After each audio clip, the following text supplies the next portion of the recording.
1969 সাল বাঙালি বিরোচিত এক সংগ্রামের মাধ্যমে কারাগার থেকে বের করে আনল বাঙালির অবিসংবাদিত নেতা শেখ মুজিবুর রহমানকে। তথাকথিত আগরতলা ষড়যন্ত্র মামলার অভিযোগে পাকিস্তান সরকার এক প্রহসনমূলক বিচার করেছিল শেখ মুজিবুর রহমান সহ সামরিক বেসামরিক বাঙালি কিছু লোকের।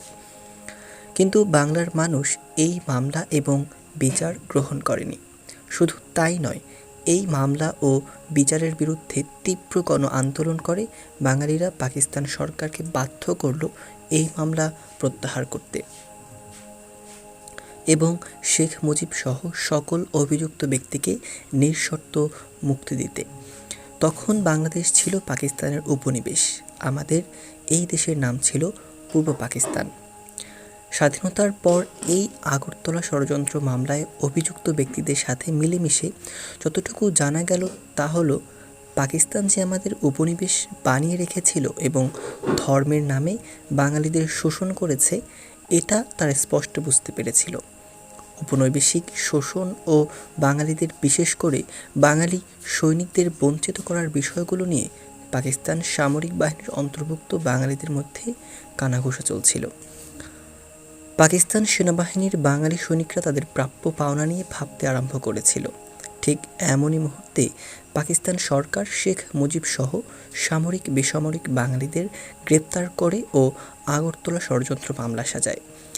এই মামলায় অভিযুক্তরা পাকিস্তান থেকে বাংলাদেশ স্বাধীন করবে এই রকম কোনো কঠিন সিদ্ধান্ত সে সময় নেয়নি, তবে ক্রমশ নিজেদের অধিকার সম্পর্কে সচেতন হয়ে পড়েছিল।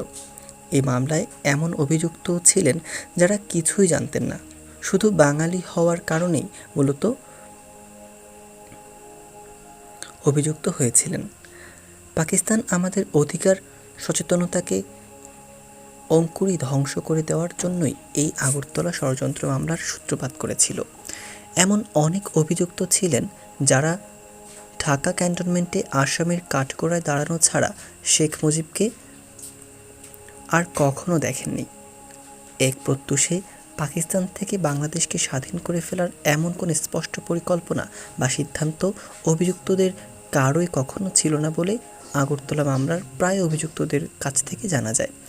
অভিযুক্তদের প্রায় সকলেই বলেন, বাঙালিদের অধিকার থেকে বঞ্চিত রাখা এবং নির্যাতনের জন্যই মূলত পাকিস্তান সরকার তিলকে তাল বানিয়ে এই আগরতলা মামলা দায়ের করেন।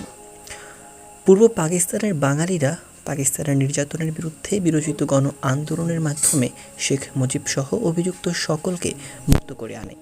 1969 সালে ছাত্রনেতা তোফায়েল আহমদ এর সভাপতিত্বে অনুষ্ঠিত এক ছাত্র জনতার বিশাল সভায় শেখ মুজিবকে বঙ্গবন্ধু উপাধি দেওয়া হয়। 1970 সালে পাকিস্তান সরকার জাতীয় পরিষদ এবং প্রাদেশিক পরিষদের নির্বাচন ঘোষণা করে।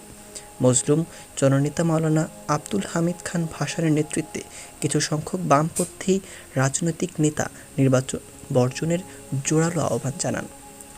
মজলুম জননেতা মাওলানা ভাসানের বক্তব্য ছিল, পাকিস্তানি সরকারের নির্বাচনী ফাঁদে পা না দিয়ে পূর্ব বাংলাকে স্বাধীন করার সংগ্রাম শুরু করা উচিত। তাদের স্লোগান ছিল, নির্বাচনে লাথিমার, পূর্ব বাংলা স্বাধীন কর। অপরদিকে বঙ্গবন্ধু শেখ মুজিবুর রহমান নির্বাচনের অংশগ্রহণের পক্ষে ছিলেন এবং তিনি জনগণকে নির্বাচনে অংশ নেওয়ার আহ্বান জানান। জনগণ বঙ্গবন্ধুর আহ্বানে অভূতপূর্ব সাড়া দিল। গোটা পূর্ব পাকিস্তানে বঙ্গবন্ধু এবং তার দল আওয়ামী লীগের পক্ষে নির্বাচনী জোয়ার বয়ে গেল। নির্বাচনে বঙ্গবন্ধু শেখ মুজিবুর রহমান ও তার দল আওয়ামী লীগকে বাঙালিরা পূর্ব পাকিস্তানের 169টি আসনের মধ্যে মাত্র 2টি আসন ছাড়া বাকি 167টি আসনে বিজয় করল। মোট ভোটের শতকরা 90টি ভোট বঙ্গবন্ধু এবং তার দল পেলেন। বঙ্গবন্ধু শেখ মুজিবুর রহমান সারা পাকিস্তানের সংখ্যাগরিষ্ঠ নেতা হলেন। পাকিস্তানের তৎকালীন রাষ্ট্রপতি জেনারেল ইয়াহিয়া খান বঙ্গবন্ধু শেখ মুজিবকে পাকিস্তানের ভাবী প্রধানমন্ত্রী হিসাবে অভিহিত করলেন। কিন্তু পশ্চিম পাকিস্তানের সংখ্যাগরিষ্ঠ নেতা জুলফিকার আলী ভুট্টো এবং পাকিস্তানের প্রেসিডেন্ট জেনারেল ইয়াহিয়া খান বঙ্গবন্ধুকে প্রধানমন্ত্রিত্ব এবং তার দল আওয়ামী লীগকে পাকিস্তানের ক্ষমতা না দেওয়ার নানা চক্রান্ত শুরু করলেন। পূর্ব পাকিস্তানের রাজনৈতিক পরিস্থিতি হলো আগ্নেয়গিরির মতো।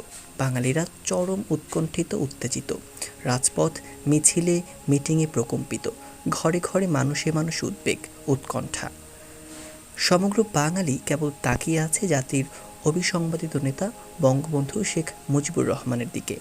তিনি যা বলেছেন চোখের পলকে বাঙালি তাই করছে। ইতিহাসের পাতায় অনেক ইতিহাস দ্রুত গড়িয়ে যাচ্ছে। যে কোনো ধরনের কর্মসূচিতে শুধু শেখ মুজিবের ঘোষণা করতে যতটুকু দেরি, তিনি যে কোনো কর্মসূচি ঘোষণা দেওয়ার সঙ্গে সঙ্গে বিদ্যুৎ গতিতে বাঙালি তা বাস্তবায়িত করেছে।